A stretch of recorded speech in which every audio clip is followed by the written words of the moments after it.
안녕하세요. 라이트하우스입니다. 작년에 초강력 부동산 종합대책 1216 정책이 시행된 이후 서울, 특히 초고가 아파트가 많은 강남의 아파트 호가와 실거래가가 조금씩 하락하는 기미가 보이고 있는데요. 그럼에도 신고가를 갱신하고 있다는 호도기사나 9억 이하 아파트들의 상승폭이 확대되고 있다고 기사가 나오는 등 부동산 투기로 유도하려 부추기는 기사들만을 중점적으로 내며 아직도 상승하고 있다고 생각하도록 유도하는 언론들도 많죠. 그래서 1216 대책이 발표된 지 한 달이 조금 넘은 지금 서울의 아파트 시장의 현재 추세는 어떻게 진행되고 있는지, 그리고 앞으로의 전망은 어떻게 될지 알아보는 시간을 갖겠습니다. 우선 실거래가를 중심으로 하는 감정원에서 뽑은 서울 아파트 주간 매매 가격 지수의 현황을 보시겠습니다. 서울 전체적으로 보면 12월 16일 0.2까지 올라갔던 상승률은 차츰 떨어지며 1월 13일 기준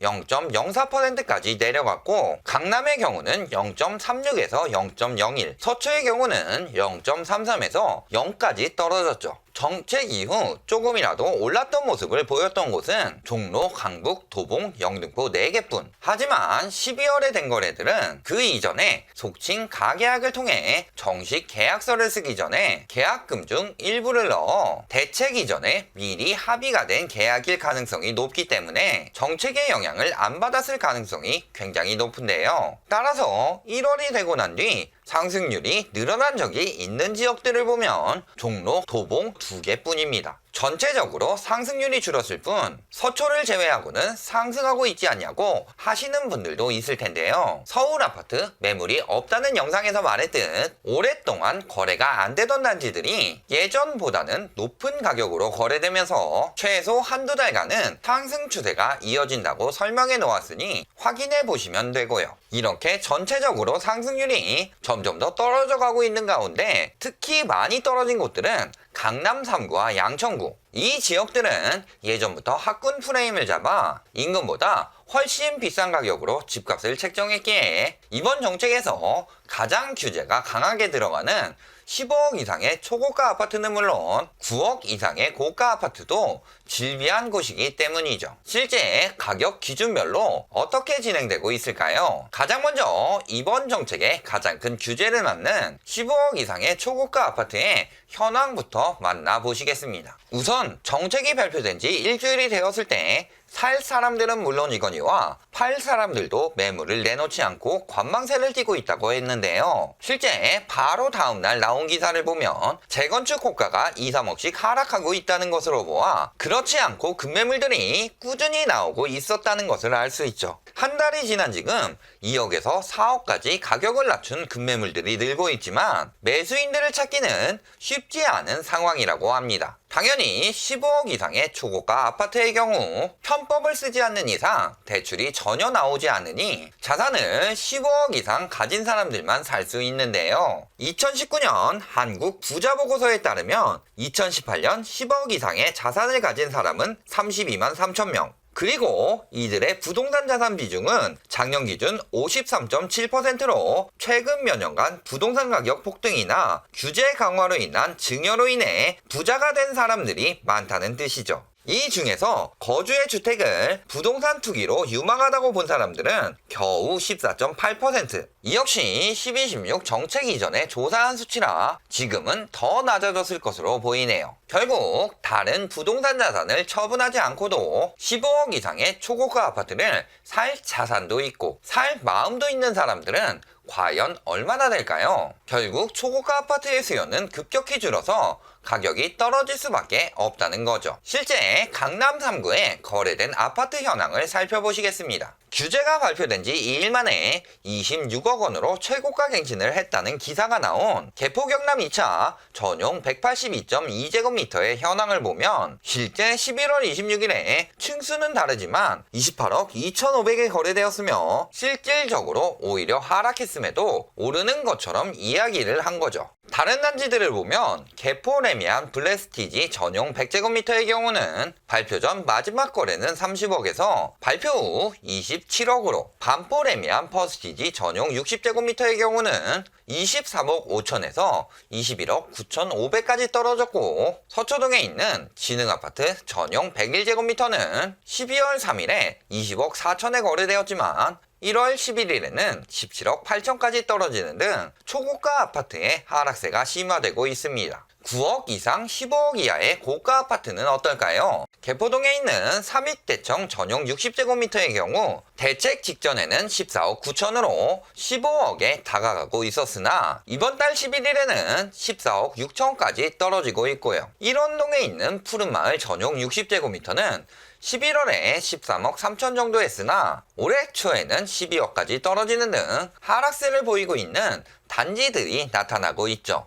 이제 초점이 맞춰지는 것은 9억 이하의 아파트인데요. 대책이 발표된 지 5일 만에 동대문구의 레미안 허브리치가 8억 9,900만원에 손바뀜했다고 합니다. 직전 신고가는 7월에 7억 7,500이고 5개월 만에 1억 넘게 뛰었다고 호도하지만 실제 바로 전달에도 거의 8억 9천대에 거래되었으며 11월 18일에는 같은 가격인 8억 9,900으로 거래된 적이 있습니다. 그리고 발표 직후 거래된 이후 지금까지도 새로운 거래는 뜨지 않고 있는 걸로 보아 관망세로 넘어간 것으로 보이고요. 같은 날 거래된 청계 한신 휴플러스 역시 5천만 원이 올랐다고 하지만 그 전달에 거의 차이가 없는 8억 6,500의 거래도 있습니다. 아주 가장 싼 가격만 골라 찍어서 이야기하고 있는데 이후 거래가 없는 걸로 봐서 이 역시 높은 가격으로 거래되는 것이 아니라 대책 이전에 합의 본 것만 거래되었을 뿐 거래가 끊긴 것으로 보이고요. 기사에 나온 상계주공 5단지 역시 12월 대책 직전에는 5억 1천만 원 정도에서 거래되다가 대책 발표 직후 거래가 끊기고 올해 초에는 5억 1천과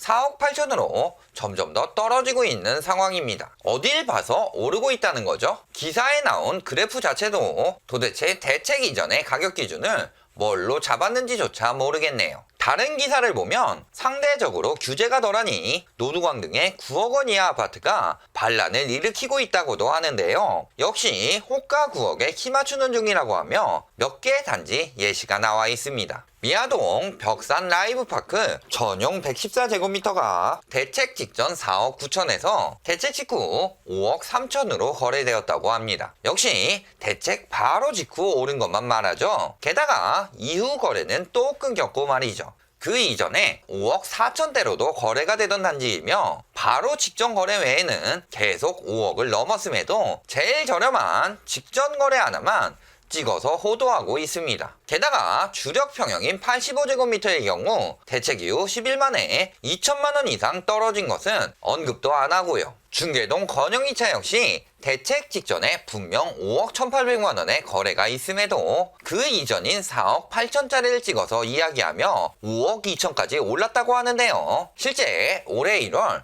4억 7,500만 원까지 떨어졌습니다. 즉 9억 이하가 올랐다고 하는 기사들이 몽땅 대책 직후 1, 2주 이내에 거래된 것들을 물고 늘어지고 있는데요. 앞에서 이야기했듯 1, 2주 내에 거래됐을 경우는 속칭 가계약을 통해 대책 이전에 미리 합의했을 가능성이 높은데 말이죠. 이후 거래가 없거나 가격이 떨어진 것을 보면 답이 나오는 상황입니다. 실제 저번 주에 실거래를 전수조사한 결과 9억 이하 아파트의 절반 이상이 떨어졌음에도 대책 직후에 가격이 조금이라도 올랐고 이후 거래가 없어 떨어진 모습이 나타나지 않은 단지들만 골라서 호도하고 있는데요. 몇 없는 대책 직후에 오른 단지 찾아내느라 이들도 참 고생이 많네요. 그 열정을 진실을 전하는 데 썼으면 좋을 텐데 말이죠. 그 외에도 9억 이하 거래가 늘었고 가격이 무섭게 올랐다는 기사도 있는데요. 우선 기사에 나온 도남동 코오롱 하늘채, 마곡 푸르지오 역시 똑같이 대책 후 2주 내에 거래된 매물들만 있는 단지를 찍어서 이야기한 것이며 이후 지금까지 거래가 안 올라오는 걸로 봐서 마찬가지의 상황이죠. 거래량 증가는 더 어이없는 이야기입니다. 대책 직전 9억 이하의 거래 비중이